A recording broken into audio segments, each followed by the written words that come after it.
இப்போ இருக்கிற மழை டைமில் ஏதாவது சுட சுட சாப்பிடணுன்னு ஆசையாக இருக்கும். அதனால தான் நான் காலையிலே பட்டாணியை ஊற வச்சுட்டேன்.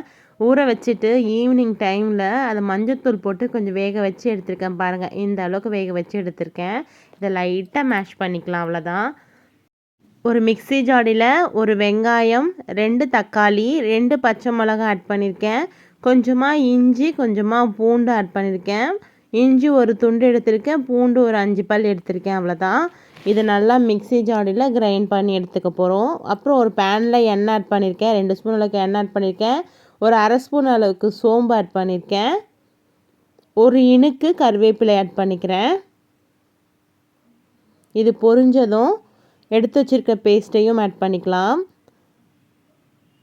இப்போ கொஞ்சமாக மஞ்சத்தூள், அரை ஸ்பூன் மிளகாய் பொடி, அரை ஸ்பூன் கரம் மசாலா ஆட் பண்ணியிருக்கேன். ஏற்கனவே பச்சை மிளகா போட்டிருக்கோம், அதில் காரம் இருக்கும், அதனால் பார்த்து ஆட் பண்ணிக்கலாம்.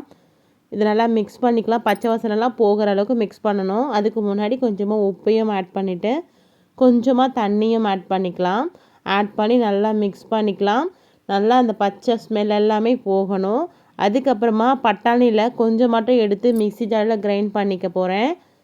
இந்த அளவுக்கு கிரைண்ட் பண்ணிக்கிறேன்.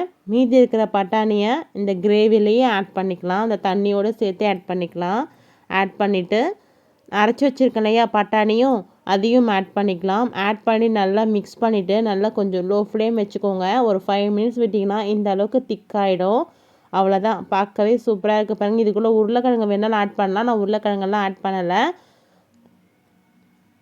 இது கூட கட் பண்ணி வச்சுருக்கேன் வெங்காயத்தையும் குட்டி குட்டியாக அரிஞ்சு வச்சுருக்கேன் இல்லையா, அதையும் ஆட் பண்ணிக்கிறேன்.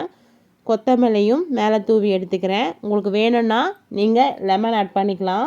நான் லெமன் எல்லாம் ஆட் பண்ணலை. இதை அப்படியே சுட சுட சர்வ் பண்ணும்போது அவ்வளோ டேஸ்ட்டாக இருக்கும். நீங்களும் செஞ்சு பாருங்கள். இந்த வீடியோ பிடிச்சத மறக்காமல் லைக் பண்ணுங்கள்.